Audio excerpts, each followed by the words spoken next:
The Farmer's Bride was first published in 1912 and then reappeared in Charlotte Mew's first poetry collection of the same name in 1916.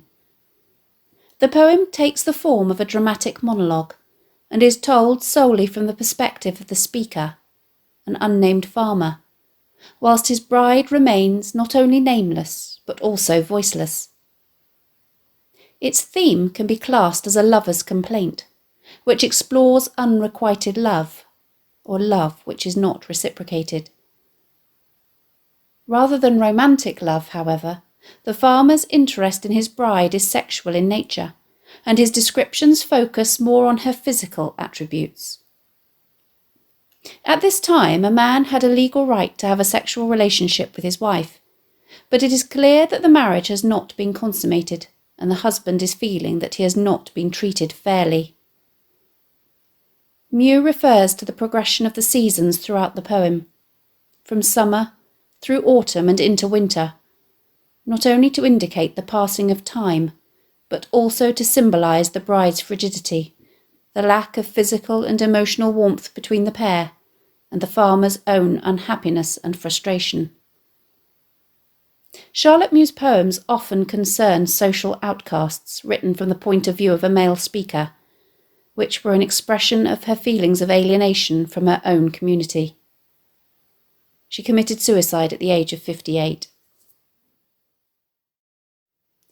The poem has no formal stanzaic structure, with stanzas of differing length. There is no fixed rhyme scheme, although the poet makes use of single end rhyme, rhyming of the last stressed syllable in the line throughout. The poem has a bass metre of iambic tetrameter, didum, didum, didum, didum, the regularity of which gives the poem a very sing-songy rhythm, although this is occasionally broken by the substitution of a trochaic foot at the beginning of a line, dum-dee. This lack of a formal structure, its overall rhythmic regularity, and use of single end rhyme adds to the poem's feeling of simplicity. The poem has no regular rhyme scheme, and it switches freely between ABBA patterns, rhyming couplets, e.g. AABB, and tercets, e.g. AAA, alternate rhyme, e.g. ABAB, and stanzas where all lines have the same rhyme, e.g. AAAA. The poem has been deliberately crafted to appear uncrafted, to evoke the simplicity and lack of education of the farmer himself. This is enhanced by the use of simple vocabulary and simile, rather than metaphor, which draws on the farmer's natural environment and non-standard grammar and syntax, which is sentence structure. Mew skillfully uses these techniques to create a very naive narrator, who reveals more about himself and his bride than he is aware of, or than he understands. The result is that the reader feels sympathy for a girl who is married too young and against her will, and who finds the prospect of a sexual relationship with a man she barely knows extremely frightening. The title, The Farmer's Bride, is a simple one. The lady in question is only identified through her relationship with the farmer himself. She has been reduced to a nameless possession. The fact that she is referred to as a bride, rather than a wife, alludes to the fact that the pair have not yet consummated their relationship. The poem begins by explaining that the pair were married 3 summers ago. It becomes clear that the marriage was not a love match. He chose a bride and admits that he had no time to court her because the business of the farm, bringing in the harvest, was more important. But more's to do at harvest time than bide and woo. The farmer briefly touches on the fact that she was too young maybe, but through the employment of caesura, the breaking up of the line in the middle with a dash, in line 2, followed by but, he quickly dismisses this as a reasonable explanation for her reluctance. The non-standard grammar, when us was wed, and she runned away, evokes the simple, uneducated nature of the farmer. Mew uses a simile, enhanced by the substitution of 2 trochaic feet at the beginning of the line, like the shut of a winter's day, and the consonants of the plosive T sounds to evoke the speed with which the bride became unhappy. The way in which her smile went out evokes the idea of a light which was suddenly extinguished, not to return. To the farmer, she twadn't a woman, more like a little frightened fay. A fay is a fairy, and the choice of word communicates the farmer's feeling that she is some kind of ethereal creature, almost from another world. The image conveys his lack of connection with her. He feels alienated and clearly does not understand her. The juxtaposition of literal summer at the beginning of the stanza with metaphorical winter emphasises her lack of warmth and affection. At the beginning of the second stanza, the farmer is told that she is out in the field among the sheep. She has attempted to run away in the middle of the night, when she should properly have been abed. The fact that he needs to go and check on her to verify this, but sure enough she wasn't there, suggests already that they sleep apart. Expecting her to be in bed, lying awake with her wide brown stare, also suggests that he is used to visiting her at night to check on her, perhaps to see if his advances are welcome. But he seems oblivious to the possibility that her wide brown stare is evidence of her fear. The poet evokes the speed of the chase by introducing it with a 16-syllable line, and also makes extensive use of enjambment in the remainder of the stanza to enhance the pace and drama. The simile, flying like a hare before our lanterns, describes not only the speed with which she is running, but also the fact that the farmer sees her as a wild animal that needs to be hunted. His solution, rather than to try to understand why she has run away, is to lock her up so that she cannot do it again. The adverb fast, meaning securely rather than quickly, is separated from the rest of the line by a comma and emphasises his determination to keep her.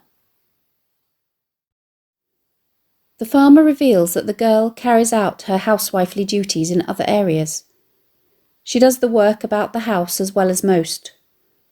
But he qualifies this with a simile, but like a mouse, once more comparing her to a wild animal that is notorious for its shyness. She seems to come to life, to chat and play, however, when she interacts with other wild animals, such as birds and rabbits. The girl is verbally uncommunicative with men, and she seems only able to communicate by looks. Not near, her eyes beseech. The verb beseech, which means to plead or beg urgently, conveys her fear and her desperation to be left alone. The way in which she appears to have an affinity with the other animals on the farm suggests her own childlike and essentially good nature. Beasts in stall look round like children at her call. The emphasis that is placed on the I've in the final line of the stanza conveys the farmer's resentment that the animals get more attention than him. Mew employs an AABBB, CCDDD rhyme scheme in this 10-line stanza. Note that the third B and D relate to the menfolk and the farmer himself.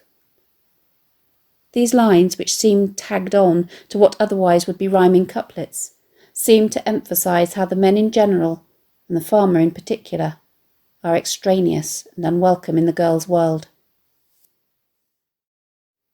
The bride's youth is emphasised throughout this short stanza through the poet's extensive use of simile.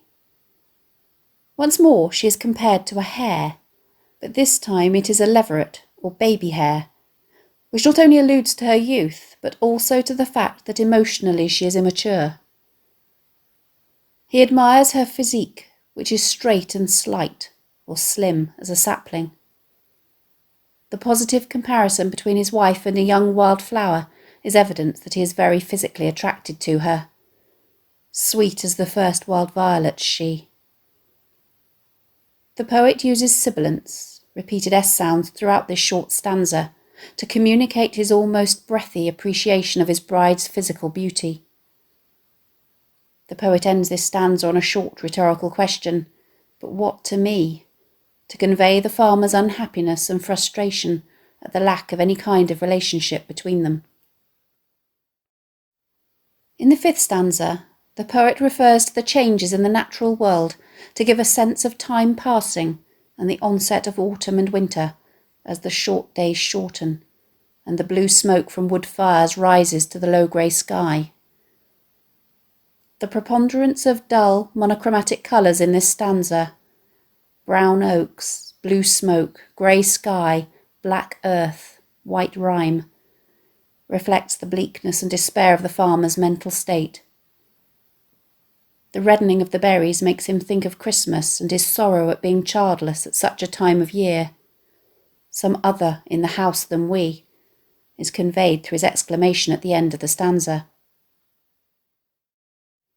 The farmer ends by reflecting on their separate sleeping arrangements. His reference to their physical proximity, "'tis but a stair betwixt us," only serves to emphasise the emotional gulf between them and their lack of physical intimacy. He also unwittingly reveals what she is probably most scared of. He's only a few steps away from potentially entering her room uninvited and taking what he thinks is rightfully his. Mew uses animal imagery once more to describe the bride's hair. Down usually refers to the soft feathers of a bird. The interjections, "Oh, my God," and the repetition and internal rhyme at the end of the stanza increase the pace and build up to a crescendo and an outburst of emotions, communicating his longing and yearning for a physical relationship with his wife.